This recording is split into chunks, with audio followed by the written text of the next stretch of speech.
Krishna. There's a list of the qualities of Brahmins. I can just talk loud or turn that up or something. Krishna. Samo Dhamma Taposo Cham Shantirajavamevacha. It lists the qualities of Brahmins. Brahmins are equipoise, Sama, Dhamma, they're sense controlled.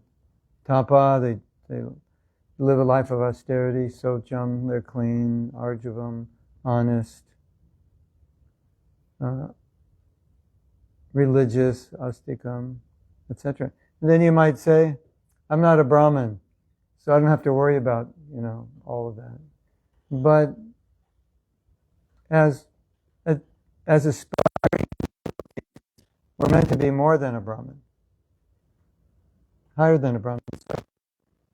So whenever you see the Brahminical qualities, what you're seeing is just sattvic qualities of sattva guna. And so there are three modes of nature: passion, ignorance, and sattvic. And so most of our society is in the mode of ignorance. Most of the world. There's some passion, but mostly it's ignorance. And so we have a problem, and the problem is when we try to purify ourselves, we have all these tamasic samskaras. For example, if someone we want to hurt them, want to get even, isn't it? Even this shouldn't affect us, but we're trying to be devotees. It wouldn't affect a devotee, but we're trying to be devotees. We're not there yet, right? We're on the way. So naturally, as a human being, we get hurt when we're mistreated. And sometimes we feel it's unfair, we feel revengeful, and sometimes we may even wish something bad happens to another person. I'm not going to ask you to raise hands if you've ever done that. I don't want to embarrass anybody, but that's human nature, isn't it? Like, we're generally not so nice and kind to people unless they're nice and kind to us. That's human nature, right? If I give you on your birthday a $10,000 Rolex watch, what are you going to give me on my birthday? Not a pair of socks. I hope not. And if I give you a pair of socks on your birthday, you're not going to give me a $10,000 Rolex watch. Probably. Unless you really love me. So that's human nature, isn't it? Yeah. So we are practicing to be devotees, and we feel this. And resentment is a very human quality. We are hurt. We feel. We feel betrayed or let down or cheated or whatever it is. And then you go to Shastra, and then you see, how does a real devotee respond when they're hurt? What do they say? What do they do? How do they respond? And we have lots of examples which are way beyond our pay level. Like, how do you respond when your father turns against you and tries to kill you? How do you respond? By praying that he's liberated, right? That's how you respond. Yes? Of course not. We respond by calling the police, taking him to court, disowning him and so forth. And Prahlad Maharaj, he's praying for his father's liberation, right? Crazy, isn't it? Crazy. And can you hear it? Is it working? Yeah. Crazy. From the material point of view, it's crazy. And when you're coming to ISKCON and thinking about becoming a devotee, if they had a little form, and this is like to qualify you, and they have some questions. And one of the questions is, if somebody tried to kill you, would you pray for them, for their well-being? And if the answer is no, you can't join ISKCON. Well, we'd have nobody in ISKCON, right? Or the only people in ISKCON we have are like sadhus for 100 lifetimes. Of course I'd pray for him, that's what, yeah. So we join ISKCON, and then we find out later that's actually what we're learning to do, to become like that. to follow the examples that are set in Shastra. But as I said, let's broaden this and just talk about sattva guna. These are qualities of sattva guna. And we don't always act in sattva guna because we weren't raised that way. Right? Compete, get ahead, Don't let him take advantage of you. You're not going to take that, are you? You're going to get back at him, like that. You win the prize, I'll help you, a better position in the company. That's not our culture. I mean, it's our culture, but it's not the culture of the world we're in. Now we have a problem. It's not really a problem, but it's something to consider. That if you want to advance spiritually, genuinely, not just ritualistically, externally, that you do everything proper externally, but if you want to advance spiritually, you have to at least situate yourself in the mode of goodness. Because the qualities of the mode of goodness and the consciousness in the mode of goodness are the qualities and consciousness we need to cultivate spiritual life. And so the problem, the challenge we have is that we're raised to look at spirituality, not really spiritual, but to look at religion. So in religion, you don't have to be in the mode of goodness. You just have to do the puja, give the donation, show up at the right time for arti, say the prayer, do whatever ritual it is, right? Get the priest to do the samskars, and then you're religious, and you can be like, not really a good person, but you can be religious, right? Like you can be a bad person and be religious. And so that's not what we're trying to do. We're trying to develop purity and at least mode of goodness. So let me explain why this is important. You have three modes of nature, so let's consider the modes like on a vertical line. And so above the three modes is Krishna, the transcendental world. It's called the Vishuddha Sattva. Transcendental even to Sattva, or pure goodness. And then below that you have the material world. So there's the material world, which is made of Sattva, Rajas, and Tamas, goodness, passion, and ignorance. And then above that there's transcendence, which is called Vishuddha Sattva. And Sattva means goodness, and if you study Sattva, you'll see the qualities of Sattva are basically spiritual qualities: kindness, compassion, empathy, seeing everyone equally, seeing everyone spiritually, spiritual knowledge, vegetarianism, attraction to nature, and then passion, and being selfless, giving, pure motive, like that. So these are all conducive to advancing spiritually because you need these qualities. Then if you go down to passion, passion is defined as it's selfishness. It's like, I'm very motivated for one reason, because I want it for myself. Sattva gun, you're motivated because it's right. Not necessarily you want it, or you're attached to it, or you're repulsed by it. But sattva gun is you do it because it's right. This is the right thing to do. Like, you may get married, your parents arranged the marriage, 20 years later, it's like, how's your marriage going? It's okay.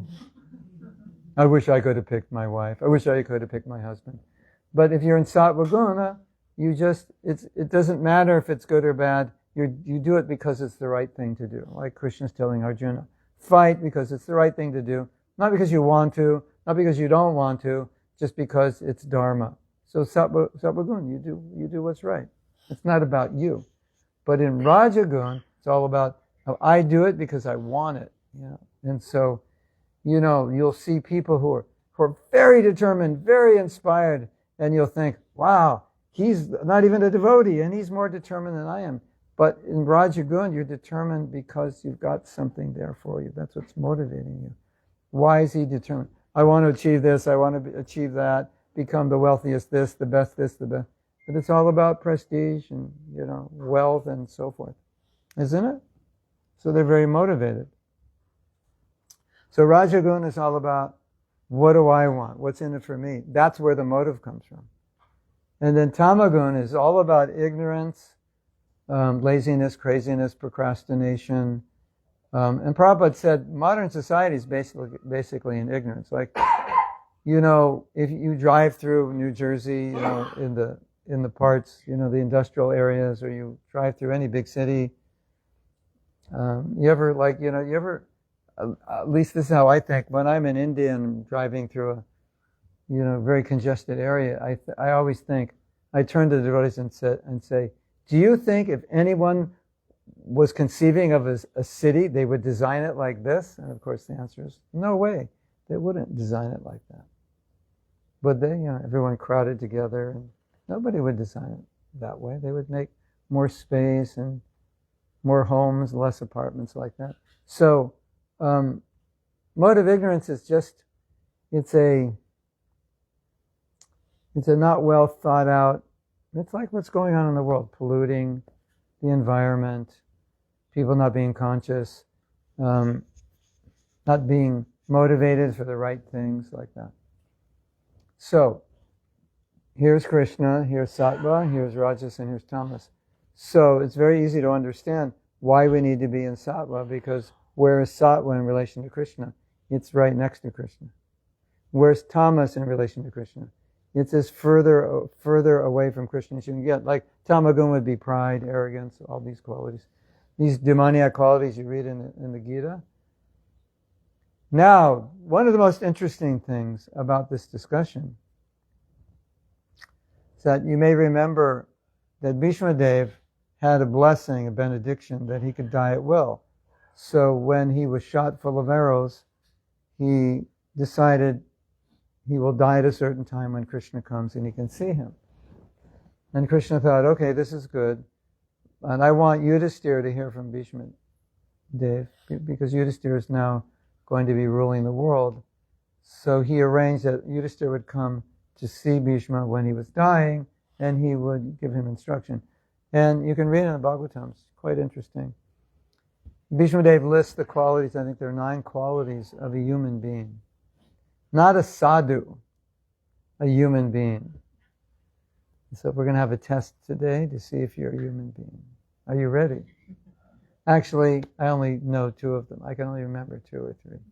But for the sake of this discussion, one of the things he said was not to become angry. So if you ever become angry, you're demoted from human life to less than human. But he said to be forgiving. That's a quality of a human being, is to be forgiving. So we like say, oh, forgiveness is to forgive is divine. But Bhishma Dev is saying, no, that's just entrance into human life. And we become so tamasic in our culture that we've exalted forgiveness in such a high level, when Bhishma Dev is saying, no, that's just human. That's just what humans do. Isn't that interesting? One time, Prabhupada said, he was talking about the 4 regulative principles. So for a lot of us, when we hear the 4 regulative principles or we follow them, we think, wow, I'm amazing. I follow these 4 principles. I'm a saint, sadhu, because it's very rare that someone would follow all these principles. And Prabhupada said, no, these aren't even spiritual principles. These are just principles of human life. This is what in any civilized human society, this is what would go on. Right? Did you know that? It's just moral, it's piety. Because, so Prabhupada explained, if you don't have basic piety, how can you build any kind of spiritual practice on a foundation of immorality or less than sattva guna? You can't. Hare Krishna.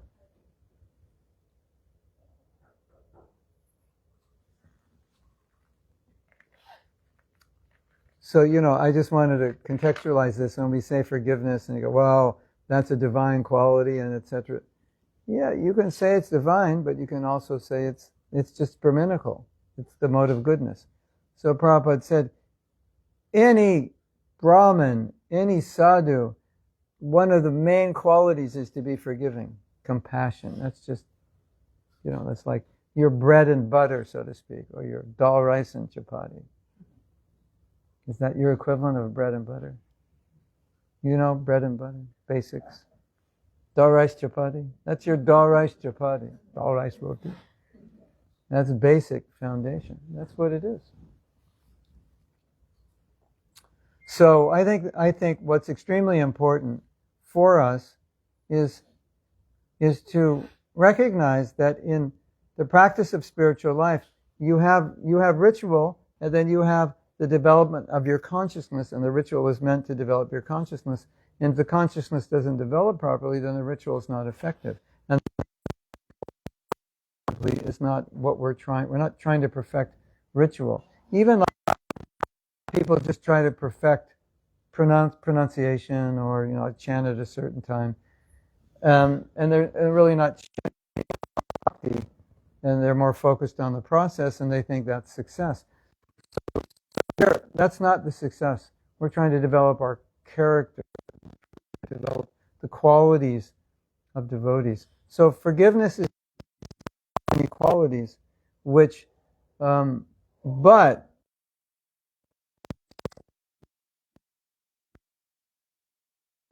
the spiritual side of forgiveness is a little bit different than forgiveness in general, because forgiveness in general would be not to hold any ill feeling towards someone. But in spiritual life, forgiveness well, I'll just explain it. Bhaktivinoda Thakur explained it. This is quite interesting. He said in Bhakti has three components. This is from a book called Jaiva Dharma. And after you read all Prabhupada's books, you should read this book. It's amazing. I can explain what Jaiva Dharma is like. Can we move in? So, because there's hundreds of more people coming, they're all late. I want to make room for them. So, there's a book called Jaiva Dharma, which means the dharma, Jaiva Dharma, the dharma of the jiva, the duty, the religion of the jiva. So, in the book he says bhakti is made of three things. It's made of compassion, it's made of humility, and believe it or not, it's made of forgiveness. And most devotees don't know this, because most devotees, if you ask, well, what's the position of forgiveness in bhakti, they would say, I'm not sure, or it's extracurricular. It's like, yeah, it's good if you have it. I think many devotees at least would think. If you ask them about forgiveness in bhakti, they would say, well, it's good if you have it, but it's not like anything really essential. Here Bhaktivinoda Thakur says, no, it's essential. And so he explains. Compassion means I cannot tolerate to see another person suffer. That's compassion. Humility means I cannot cause another person to suffer on my account. In other words, they hurt me, but I will not retaliate. That's humility. So humility and compassion. Does that make sense? Compassion, that's the meaning of compassion. If you're suffering, I suffer. Of course, that's a very elevated state, but Prabhupada said compassion is the unique quality of a Vaishnava amongst all other spiritualists. Compassion is unique, and what makes a devotee, a Vaishnava, exalted. That's what makes a sadhu is his compassion, and so he wants to relieve the suffering of other people, and he feels the pain of others, and so if a Vaishnava is hurt, if a devotee is hurt, as in normal people, we want to retaliate, but they'll think, I don't want anyone to suffer. I suffer when I see them suffer, and I certainly don't want them to suffer on my account. So then Bhaktivinoda Thakur said, if you take humility and compassion and blend them up in your blender, what do you get? You get forgiveness. When you put those two together, like, I don't want to see people suffer, and I don't want to see them suffer on my account, then you would not retaliate. So it's interesting, like we asked you the question, if somebody hurts you, would you want to see them suffer? And some of us might say, yeah, but that means we need more humility and compassion, and then forgiveness comes. So, I think one of the things that's important for us to understand, if you want to evolve spiritually, not just religiously, you want to evolve spiritually, then forgiveness is essential. It's an essential quality. You can't avoid it. And what I found by teaching forgiveness, I found that a lot of times when we can't forgive, it's a lack of compassion. We don't relate to the suffering of another person. We're just angry for what they did. I can tell you my own story, which was so interesting because I had an issue with someone I couldn't forgive. And finally when I forgave them, I realized the reason I couldn't forgive is I lacked compassion. I didn't realize it because I was focused on what they did is wrong. And when you focus on what someone else does is wrong, you're not reflecting on anything you've done. Maybe I did something to cause them to act that way. Who knows? Or maybe my resentment is a reaction to my own issues. This person triggered me, and I have a problem. And the problem, he's not creating the problem, he's triggering the problem that's in me, but I'm blaming him. You ever had that problem before? You don't realize it, but say, this person makes me angry. Well, nobody made Jesus angry, right? So there has to be if someone makes you angry, you have to have some capacity to be angry, right? Otherwise they wouldn't make you angry. If you were totally made of compassion, you wouldn't say, this person makes me angry, you'd say, this person makes me compassionate. Wouldn't you? Because, the person gets upset with you and it brings out compassion. Oh, they must be suffering. They're angry at me. And I didn't do anything and they're angry with me. So I feel sorry for them. It can actually bring out compassion. So, would you like to hear my story? Yeah. If you don't want to hear it, you can go outside until I finish. Yeah. So, I was working in San Diego, that's in California, and Los Angeles, for many, many of my younger years as a devotee. And so this event took place in 1986. And so I was working with the GBC there. I knew him for many years, and he had been made a sannyasi and a GBC when he was very young, like 6, 7 years in the movement. Then he became a guru at the age of 26. 7 years in the movement, age 26, he became guru. What do you think? Anyone like to try that? Don't try this at home. It doesn't usually work out well. Anyway, he did his service from 1978 to 1986. And in 1986, he felt that it would not be good if he continued to do that service because he would let his disciples down. And if you know the history of ISKCON, some of the devotees who had that service weren't able to do it, and rather than leaving the service, they actually had to leave the service because of a fall down, impropriety in action. So he thought, it's better I leave before that happens. But I didn't know he was thinking that way because he never told us. And all the work that I had done for many, many, many years was leaning on him because he was the guru of everyone who came after Prabhupada. Because in those days, you didn't really pick your guru. Your guru was assigned to you geographically. So if this were 1978, there would be one guru for New York, for New Jersey. And when you join, they would just tell you, this is your guru. And you'd say, that was how it was. I mean, it was that way with us, with Prabhupada, but it was definitely okay. Right? We didn't want to choose another guru. There wasn't anyone else to choose anyway, neither would we want to.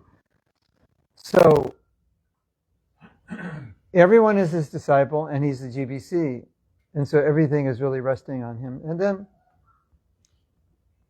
we knew he was having trouble, and we were trying to help him, but it was never really discussed. And then he decided that it would be better to leave ISKCON. And he never told anybody. He didn't tell the temple presidents. He didn't tell the leaders of the temple. And he had a zone of many temples in California, Hawaii, Japan, I think Denver. And a letter was sent to his disciples, and he explained that I no longer feel capable of doing this. Take shelter of another guru. And so, could you imagine what happened at that time? You know the picture of the Twin Towers? That's the best way I could describe what happened to our temple. It just collapsed. It just, everyone was traumatized. And so the temple collapsed on the heads of the few of us who were running the temple. And the disciples were traumatized. Many of them left Krishna consciousness. They left to go to other places. And so the temple just, what was a very vibrant and well-run temple was now kind of a skeleton temple. And lots of devotees were having spiritual difficulty, and we were trying to help them. And then lots of departments had to shut down because we couldn't afford to maintain them. And most of us were just, going from the world of preaching, cultivating people, congregational programs, making devotees, to going out full-time raising money to pay the bills. So it was a disaster. Some devotees got divorced, wives leaving their husbands. It was like he was holding everyone together. And he didn't even tell us. I mean, if he would have told us, maybe we could have transitioned, can you imagine? It's like you come home one day and there's a note on the door from your wife that says, I've left you and I've taken all the money from the bank, and it's like that, just devastating, or vice versa. Your husband did that. So I felt completely betrayed, that we worked together for so many years, and this is what you left me, a collapsed building, traumatized devotees. And I was really upset. I was upset for I think 18 years. And it's just how I felt. I felt betrayed. And I thought that feeling of betrayal is just how I will feel the rest of my life. And then I was in a workshop. It wasn't a workshop on forgiveness, but in the workshop, the person explained about forgiveness, and he said, think of someone that you have an issue with, and just try to understand they were doing their best. They weren't trying to hurt you. It's like, yeah, that makes sense. They're struggling in their life. Just let it go. You don't need it. And I thought, yeah, I don't need it. 18 years of holding on to this. It's not good. And I let it go. And there was a transition when I let it go. First transition was I felt lighter. I felt like there was a burden in me. They say once burnt, twice shy. And so it's like I was reluctant. I'm like, well, I've been so burnt by this, I don't want to give myself again and dedicate myself on that same level, because what if someone else does that? That when I forgave, it went away. It was gone. And there was a heaviness that went away. But the most interesting thing, listen to this. This is really interesting. You know how I'm saying I just had very bad feelings towards him. And by forgiving, I realized my mistake, is I had no compassion. Because my feeling of betrayal covered me, made me resent what he was doing. But after I finally was able to forgive him, I thought I should have called him and I should have been compassionate. I said, I can understand, it's difficult. You're only 27. You took disciples, and now, you have integrity. Rather than going on and crashing, you decided to pull off the road before the engine overheats, so to speak. But I didn't think that way before, but it was only when I forgave that I understood I wasn't compassionate on him at all. I should have thought, yeah, he's a young man. I should have called him. Told him I understand. What can I do for you? I didn't do any of that. I didn't talk to him. I didn't call him. I was just angry. Isn't that interesting? Okay, this was in 1986. At that time, I had been a disciple for 16 years, 8 of those when Prabhupada was on the planet. And of those 16 years, probably I missed like 3 Mangalartiks in those 16 years, if even 3. And of those 16 rounds a day, yeah, every day. And of being out on 4 principles and being out in the street preaching and full-time service, all of that. And still resentment. Isn't that interesting? Lack of compassion. So, if I had been more compassionate, I would have understood his suffering. I would have related to it, and I would have supported him. So a lot of times, when we are hurt, we're not compassionate because we're hurt. And if we were more compassionate, we would understand the suffering of the person who hurt us and what the challenges they went through in their life. And we do an exercise in our forgiveness workshop, which we could do someday. We could arrange, if you like. We do an exercise where you have to take the part of the person you're trying to forgive, and you have to speak as if you were them. And you speak to try to explain why they did what they did. And so you have to kind of go into their history and understand their life. And that's compassionate. Like, why did you treat me that way? Well, I didn't do it on purpose. And this is how I was raised. I was abused when I was a kid, blah, blah, blah. Like that. So you get to go inside their mind and heart, and then that compassion just like, it changes your story about what happened. So then people say, but, I forgive a person, but they keep offending me. So that's like, where I empower them by forgiving.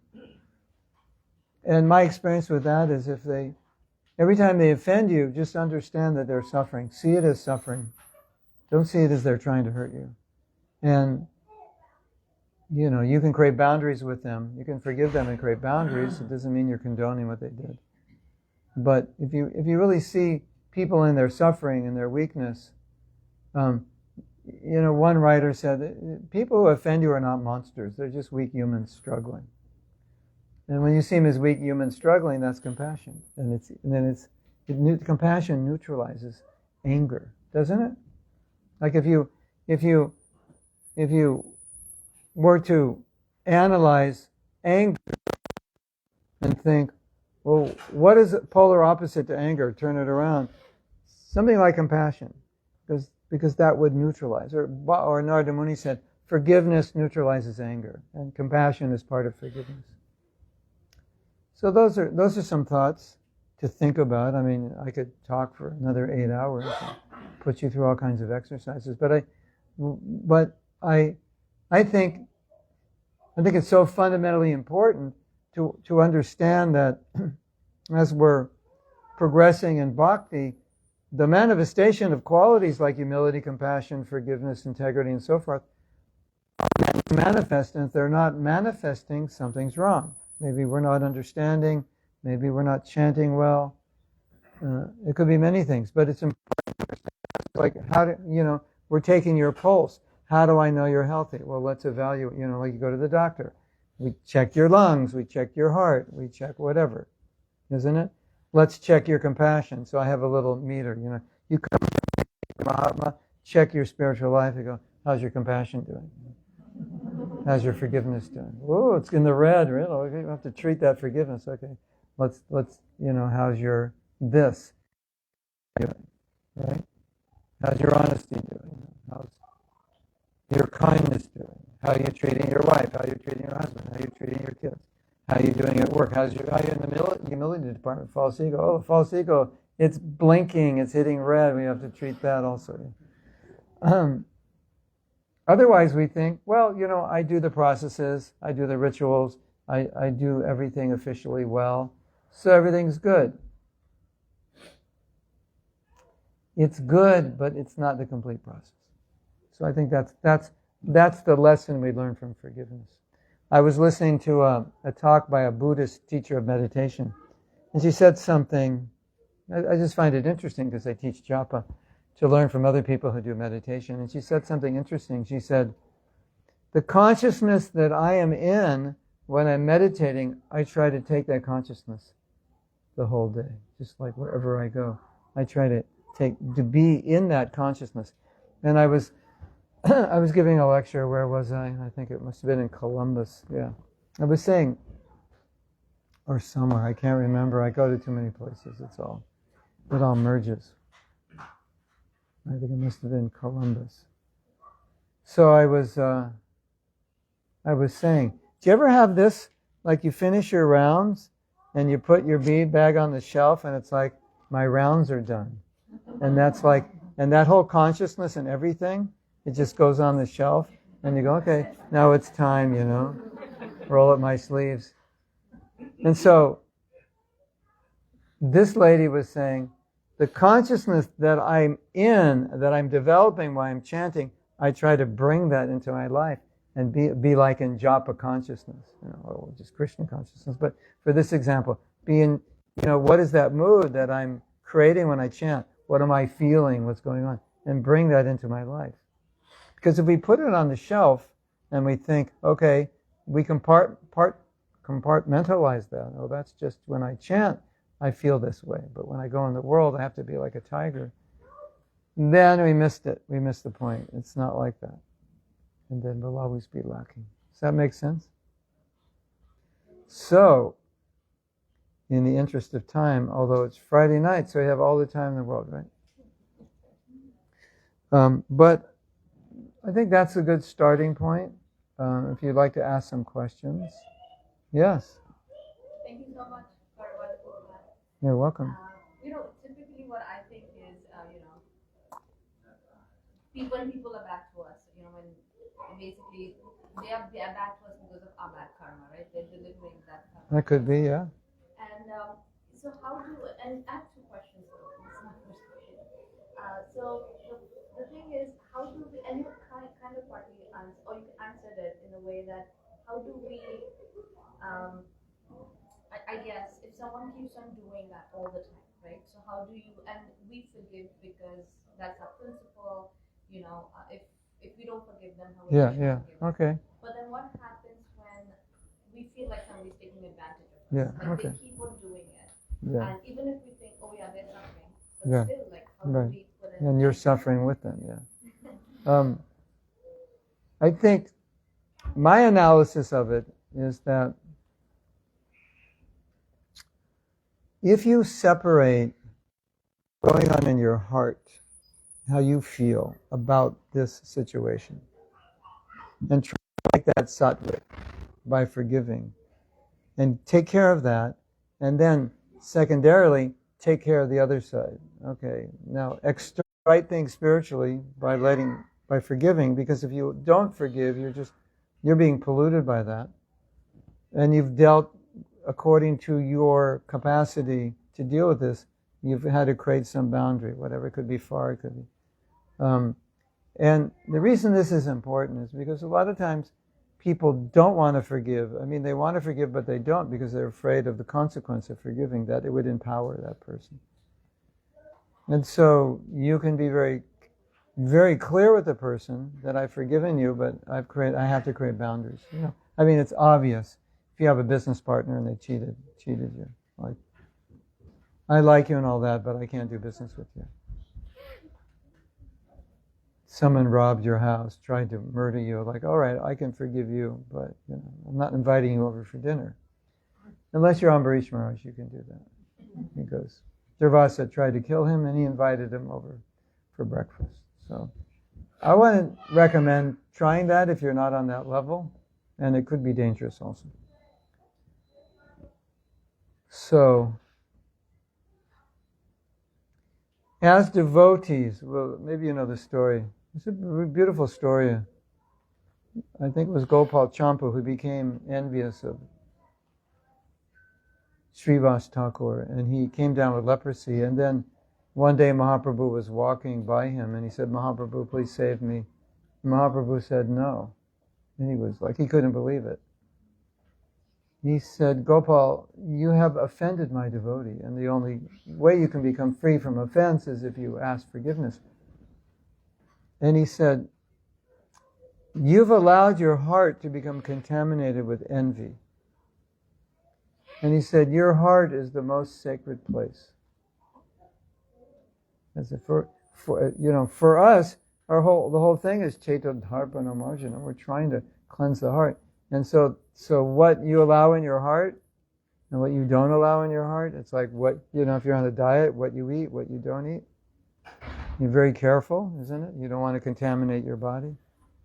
You don't want to contaminate your heart. So he said, Gopal, your heart is the most sacred place. How have you allowed something so dirty to come into your heart? So that's why I say that no matter how you're going to deal externally with the situation, internally, don't allow resentment to sit in your heart. You may act in a way where people might think, oh, you're resentful, you're distancing yourself. But you don't have to be resentful to distance yourself. You're just protecting yourself, your own sanity. But you don't want to be motivated by resentment because now you're contaminated. So I think you can better explain it to someone if you have no resentment. And you can tell them, I've forgiven you. It's just, this is not safe for me, or it's not healthy for me, whatever. So as people who are trying to practice spiritual life, we want to maintain. That's very important. Yes? Sometimes wrong feelings we think were the basic constructive. So sometimes we feel like some bad feelings comes in our mind. For the devotees also sometimes. So mind is so powerful. We try to that, you stop eating this. Like it's a positive. So it's a bit of fake it till you make it. And so the idea in the practice of bhakti is that we practice doing things and saying things and thinking things that are correct, like the way a pure devotee would act, right? There's so many things we do we don't really want to do, or they don't come natural. But they're actions which are natural when you're pure. And that's how we become pure, by doing them, right? So for example, if you have an ill thought towards a devotee, then the solution would be to appreciate them. Because you counteract the bad habit with the opposite. You do the opposite. That's the idea. So now we just think like, well, what would be the opposite? I'm feeling this way. What would be the opposite? Maybe to say something nice. I'm criticizing them. Let me say something nice. Maybe I should appreciate them. But there's something else that's important to understand. I'll try to explain this in a way that it can go deep in your heart, because it's really important to understand this. Everyone you look at has good and bad. Everybody.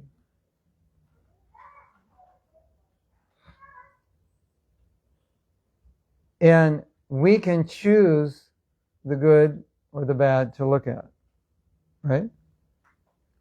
And according to what we choose to look at, we're going to be affected by it. So if I look at you and I just think, oh, you're this and that, I'm seeing you're bad, it disturbs me. It doesn't help me at all. It disturbs me, right? It actually harms my bhakti because criticism is tamasic. So now I'm engaged in something tamasic. So it goes back to this tamasic discussion, right? If I look at you and I think, well, you've got this good quality, that good quality, it purifies me. It inspires me because I'm sattvic because I'm seeing what's good in you. So we have a choice to do that, and the choice we make is going to affect our consciousness. So if I see the good in you, I can get inspired by it. So the question to ask ourselves when we're having these ill thoughts is, why? Like, what is wrong with me? I could be seeing the good, but I'm seeing the bad. And so we reflect, okay, something's wrong here that I need to see the bad. And so rather than think the problem is with them, we should think the problem is with me, that I'm seeing the problem in them. Now, sometimes it's something bad, it's hurting you, it's hurting others, and it's not a question of it's like we have to fix this. This is bad. They've done something bad. That's a different situation. But when it's just like a normal day, and I'm just, and in my reflection on this, I have come to the conclusion that if I am criticizing, the defect is in me. Even if I can objectively say, well, you have this defect. But the fact that I'm looking at it and not looking at the good, that's my defect. It's like something's wrong with me. And that means I'm being affected by passion and ignorance. And vice versa. If I can go day after day, week after week, month after month, never criticizing a devotee and praising devotees, something must be right with me, isn't it? Obviously, right?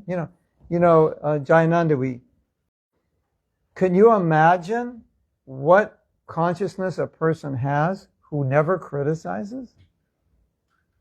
We can imagine the consciousness a person has who always criticizes. It's very low. So what kind of consciousness does a person have to be in where they never criticize? That's like amazing, isn't it? So we can understand, that's a very elevated consciousness. So what about us? Why don't we reflect on that? Like if you had a friend who was always criticizing, you'd say, I think something's wrong with her, or she's got some issues or something. But we're always criticizing. We don't think like that. But we should. Shouldn't we? Yeah. So, I didn't answer you how to control your mind because often we can't. But at least we can shift. Now, as you advance and try to cultivate your Krishna consciousness, especially cultivate the quality of appreciation, you'll criticize less. You'll come to that point. But there is some rasa in criticizing. And it's a tamasic rasa. We get something out of it. What do we get out of it? It's a false ego thing. We get to feel better. Every person you put down will make you feel better.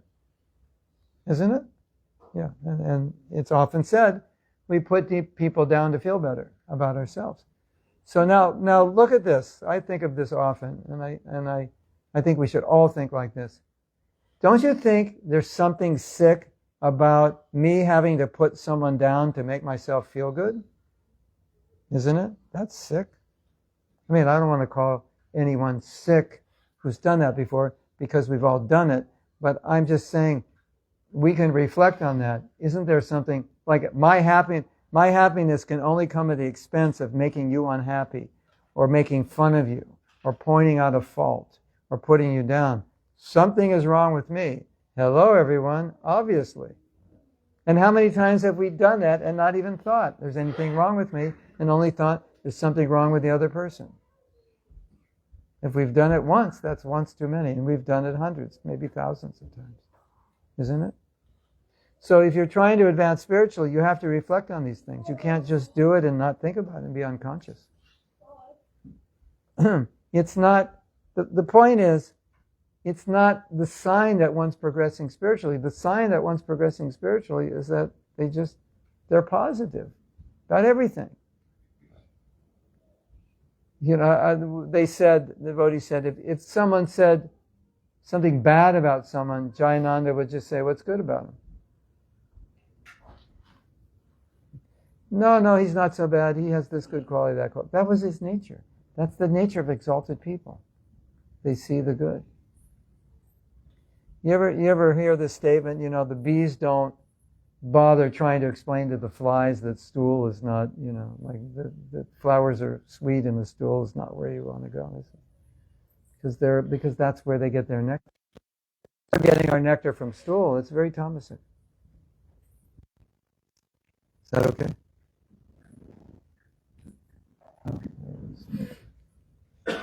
You had two questions?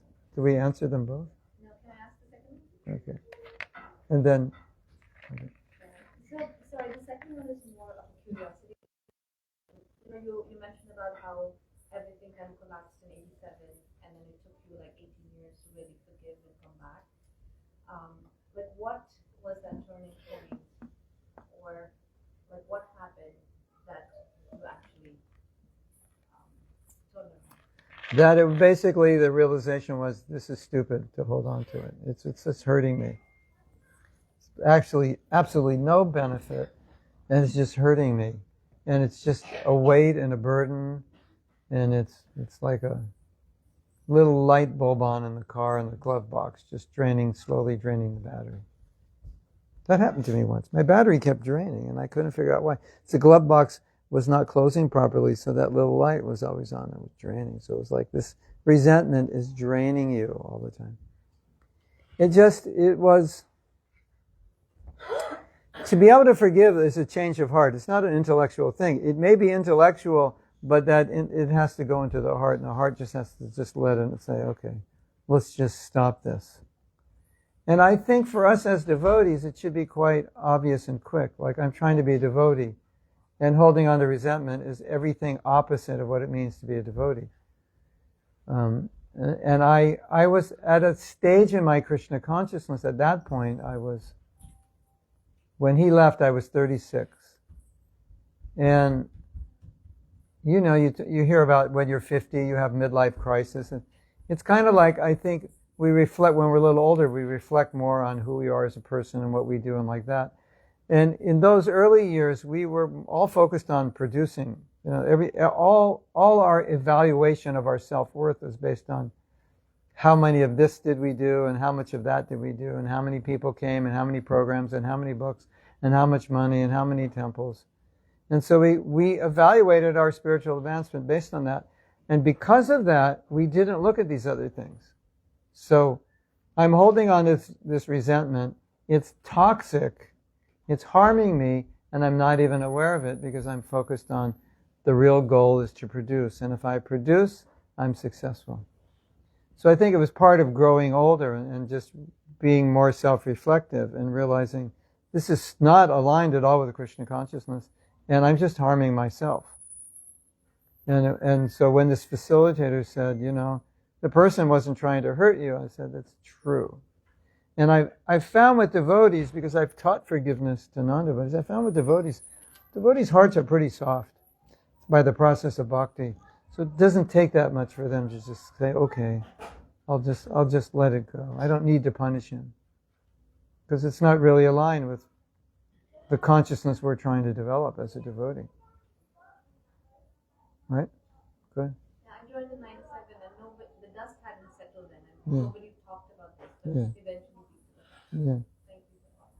Well, just so you know, it's a challenge for many of us, and it's a natural challenge that you'll always kind of use the metrics of externals to see how you're doing in devotional service. Did I chant 16 rounds, 18 rounds, 25 on Ekadasi? What time did I get up? Did I observe this holiday, this fast? You know, not that we shouldn't do it. I'm not saying it's bad. But if that's the focus only, then you can be really challenged internally and not even notice it. Like we're saying, like with the criticism. You might be criticizing and not even noticing. Wait a minute, that's so tamasic. And I don't even try to rectify it. So it's a universal problem that we all have to deal with. And part of the reason is it's easier to produce external results. Transformation is not easy. You know, like I'll give you an example in marriage. A lot of romantic, and they're just like, I'm not romantic, I'm not emotional, which is like most men, they're not, you know. A little bit, but not, you know, not the way women want it. What was the point I was just making? I totally forgot. Just make. Oh yeah. So yeah, external, yeah. So the man thinks, I'll work hard, I'll provide a nice house, I'll give my wife a car, the children go to good schools, and the wife's like, yeah, but I'm emotionally drained, right? So for the man, it's like, I'm doing my job. These are the metrics of a good husband. You provide well, I take the kids to soccer on Saturday, you know, you have an SUV, you know, we'll get you whatever, the Tesla truck or whatever it is, you know, whatever you want. And I'm doing it. So it's kind of like I did my rounds, I did my seva, I did, and for many men, it's like they don't get it. That's nice, you know, but that's like I'd rather take the emotional connection and all these other things. And you can keep your Tesla truck out and I'll drive a Toyota, whatever, you know. what's the small toy? Versa or something like that. So it's very similar to that. And then, it's a process. And sometimes men, they're just like, they don't get it, or they get it, but they can't do it, or whatever. So it's a challenge. The internal is hard. It's hard to change that. It's like, can I just buy you the car? Do we have to sit around and talk and, be vulnerable? And I don't know how to do that. It's very uncomfortable. So it's like that with Krishna, Oh, Krishna, do I have to look at my faults and anarthas and try to be kind, compassionate, sense control, all this? Can I just donate to the temple and, that's so much easier. And I do my artics every morning, Can I just keep doing that? So that's part of it because, and it's interesting also, it's when people don't act the way we want them to act, we want them to change. And we're like, why don't you change? It's easy, But reflect on yourself. When you want someone else to change, well, reflect. Are there things you've tried to change you can't? It's not easy. So that's the harder part of bhakti. But it's the most fundamental part. Because Krishna is you're going to offer something to Krishna, but if there's no love, Krishna's like, I don't need your bananas. Hello, I create bananas, so I don't really need your bananas. If you can't put love on your bananas, and cream and bananas and strawberries and sugar, if you can't throw love on that, I don't need them. I get better food than you can ever make in the spiritual world. It's so we have to recognize that. Yeah. Yes. Thank you for a beautiful session. I had a question about the process of forgiveness. For instance, when there are two siblings, they fight. Sometimes they say hurtful things, and it's not that once you forgive, it's going to end. There are other instances in life when it's like a process. It continues. Things happen, they say hurtful things, sometimes they stay with us, and for few things it's really hard to forgive. Well, is this, you want me to say what you'd say to a kid or what you'd say to a... Or, I guess it's kind of the same. I'll say something. I'll tell a story. And this story really affected me a lot. So a teacher wanted to teach how bad it is to hold on to anything, for resentment or envy or anger or whatever. How bad it is to hold on to that. And she didn't even tell the students she was going to teach. Each potato should have a name. You could write as many as people you hate, write it. And I want you to put it in a bag and bring those potatoes to class. And so they brought them, and she said, your assignment for this week, so that would be Tuesday, so Tuesday, Wednesday, Thursday, Friday, is to carry that bag with you. You have to have it with you 24/7. It's convenient and it's going to bother you, but just do it. If someone brought 20 potatoes, obviously. But even one potato, it's just a hassle, right? It's just a burden. And when you carry something, a weight, it just gets heavier. So they did it. They didn't like it. And when they came Friday, she said, you can put your potatoes down, and say, well, how do you feel now? And they say, oh, I feel relieved. And she said, so what I was trying to teach you is that you were carrying anger. That's what it's like when you carry anger in your heart. So whatever you were experiencing, that was heavy, burdensome, troublesome, and maybe you got the potato wet and the odor was bothering you. It was just bothersome, troublesome, heavy. So that when you carry anger, or we could say resentment, or any tamasic quality, you have to carry it around with you wherever you go. But the opposite is true also. If you carry compassion, if you apologize, you get to experience the happiness of apologizing, the happiness of letting go, the happiness of being better. So, one exercise we do in our forgiveness workshop is we ask everyone to feel their resentment. Like, where do you feel it in your body? So you feel it in your heart, your stomach, your neck, your head.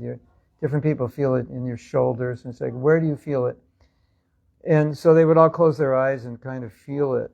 And then I'd ask them, come up with an analogy of how it feels. So you can get a full sense of what those potatoes feel feel like. So people would meditate on it and they'd say, oh, I feel like I'm stabbing myself, I feel like I'm drowning in a lake and I created the water. I feel like there's a cement block. I feel like my neck there's a chain, to a pole, and I like that. And then I asked them the question, I said, did any of you realize this is how you feel? And nobody said yes. Everyone says, no, I had no idea I felt this way. And that for me, that was a huge aha. I said, oh, so we're carrying around whatever it is, the need to criticize, as we're discussing, or resentment, or whatever we're carrying around, hatred, anger, resentment, jealousy. And we don't even realize how painful it is. We don't realize how burdensome it is. But when we're compassionate, guess what? You get to carry around the feeling of compassion. And you're kind. When you're kind, it makes you feel good. Because you get the whole day you feel good because that's what you're carrying. You're carrying kindness. It's like when you do an act of kindness, it magnifies it, and then you get to carry that kindness in your heart. Right? So I think that's really important to understand, that lesson. You can teach, and then he's going to go, and then you're number 2. Okay? He's first, you're second. Yes? Thank you, Maharaj, for the wonderful experiences. My more or less as a parent who's trying to raise kids. Yes. Bullying is a big subject in schools. So when kids come home and they share such experiences, how do you suggest or advise us? That you should tell them they have to deal with it externally, but internally it should not be. The person is bullying you, and you allow it to make you angry, then you're allowing that person to degrade you. So then that's what they want to do. Sticks and stones can break my bones, but names can never hurt me. That's what kids, I don't know if you ever said that when you grew up, but kids in America, when they play hopscotch, and they jump and they have rhymes, do you do that? Sticks and stones can break my bones, and names can never hurt me. So that's the idea. Every time someone tries to trigger us, if we are triggered, then we've allowed that person to degrade us. And then that person is won. And that's what they want. So if you're bullied and you don't get angry, it frustrates the person. Right? And so I think, there's many things we could say, but another thing, there's a saying it was a black man during the period of slavery, and he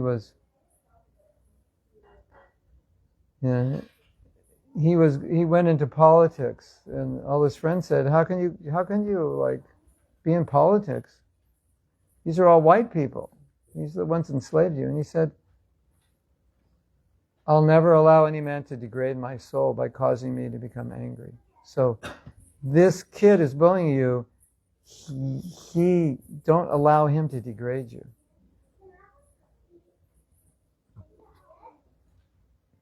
Second thing is understand, if he's bullying you, he's got problems. He's got issues. That's why he's doing it. Something's going on in his life which is very unhealthy. He's coming probably from a very difficult background.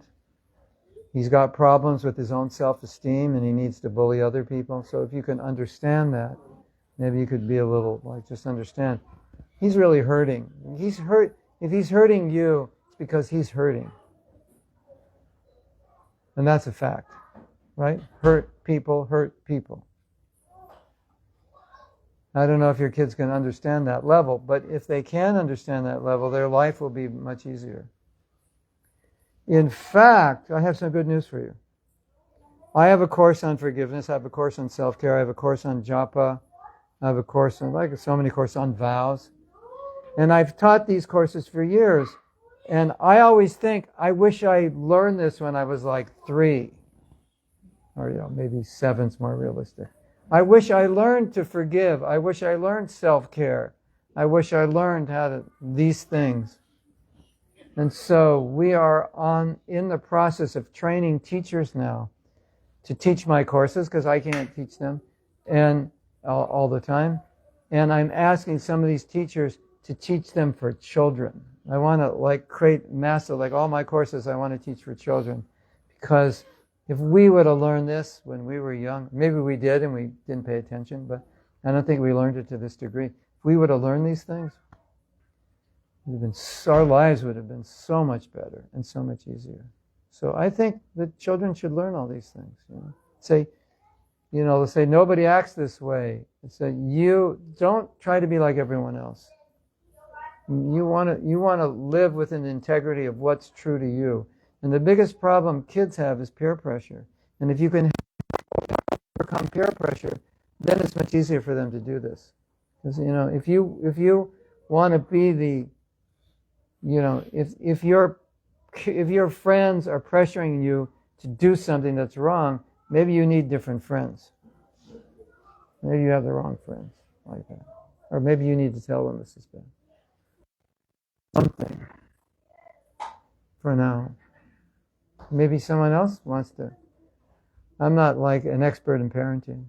Someone else have experience with bullying? We didn't have that when I was young. We didn't have bullying. It wasn't a thing. Okay, you have a question. Yes. Thank you, Maharaj, for the wonderful lecture.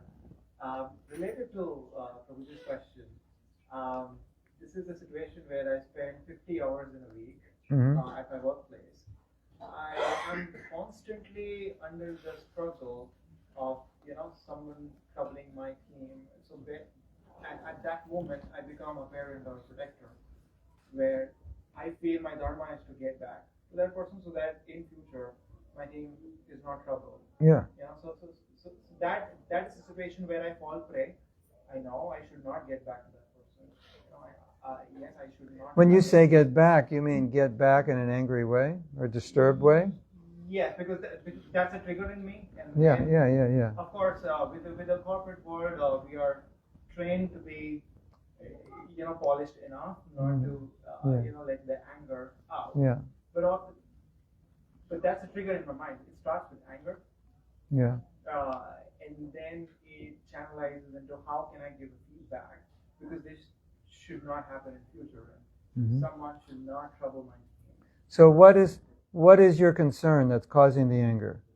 That your team is being upset. That's what's causing you're angry because your team is being disturbed. My concern is sometimes I take that role of protector. Yeah. And it's like your children are being offended, kind of thing. Yes, and I take it on myself that I should make sure that this should not happen. Yeah. Rather than I think we all know that whenever we're given feedback, if we can feel that the person giving the feedback is not antagonistic to us and is very kind and open and genuine and just wants to help us, it's easier to take the feedback. Isn't it? Yeah, if you feel that. It's also easier to take the feedback like a day or two later, not like within 10 minutes of when they do it. Isn't it? Yeah. And a lot of times people present situations like this to me and they say, what should I do? And I always say, it's always good to be honest, but to do it in a sattvic way. Like, this is just how I feel.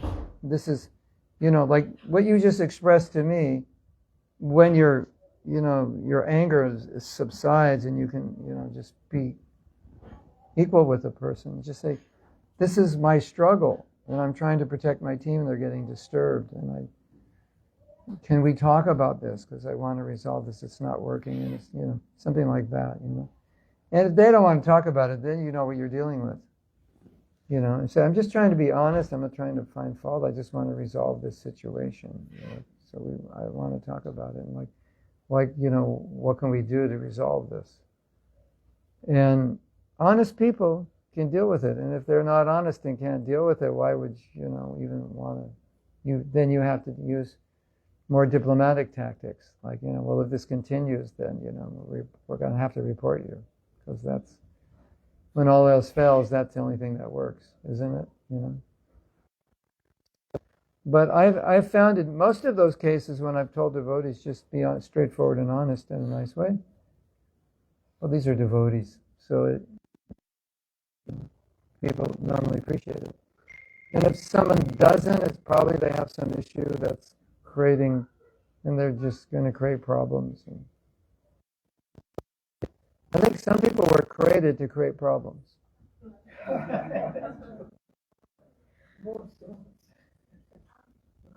Some people have Shakti for, like they just disturb people. That's like what they do. Now, another thing, a more spiritual thing, is to think, well, Krishna has sent this person and there's a lot I can learn, in dealings and tolerance and, understand why I'm being triggered and what's the cause of that anger. Maybe there's something that I need to do to overcome that. So that's also there also. You can take advantage of every disturbance and say, why am I so disturbed by this? Is it really that bad? Is this person really that bad, or is it just me? And do some reflection. So that's also good. Yes? Thank you for the wonderful enlightenment. Very meaningful to me because I suffer with overly resentment. What I can't understand, right? Somebody has done something to me. But I'm in a situation where I have to say what was done. Is that called criticizing? No. Say what they have done? No. Well, Bhaktivinoda Thakur said something interesting. He said, if someone has said or done something to you and it hurt you, then to tell them is not criticizing. Because it's self-care. You have to protect yourself and heal yourself. But I didn't tell them, tell someone else. No. That's also not criticizing. He also said, if what someone does hurts others, then pointing that out is not criticizing. Because it's either you need to protect yourself or protect others. And the idea is you're not doing it to get back at somebody, you're not doing it to put them down, you're doing to heal a situation. But when you're doing it out of false ego, to prop yourself up, then that's toxic. I have a feeling you're all as hungry as I am. Is that true? What's the time? 8:47. Yeah, so is it a good time to stop? Or what? Excuse me. I know it's like time to stop, but everyone wants to be short. You make two very wonderful points, and I'll be glad if you can just put it in the rest of everyone. At least I put this one first. Okay, you said sometimes, like in case of husband and wife, or even in ordinary relationships, women may think men should be more romantic and this and that. But you are making a very strong impact that the men can't do it.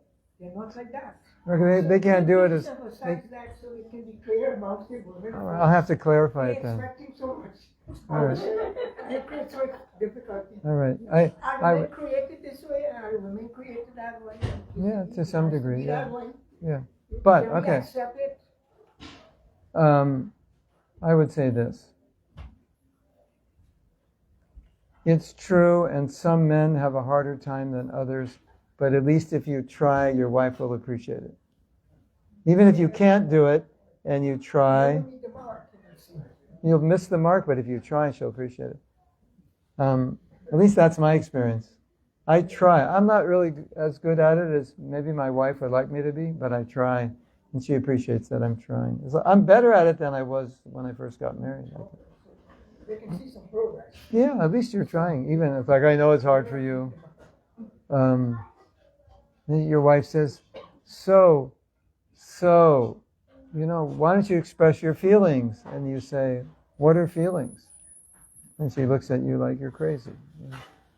Since you're feeling like, how do you feel? Tell me, like when we do this, how do you feel? Oh, feel. I never thought about it. So she tries to help you, or you express feelings, or Sometimes I see women are attracted to men who speak and deal with them romantically, but they do not know that that same man in the house is a terrorist. Could be, yeah. They're thinking my husband should be like him.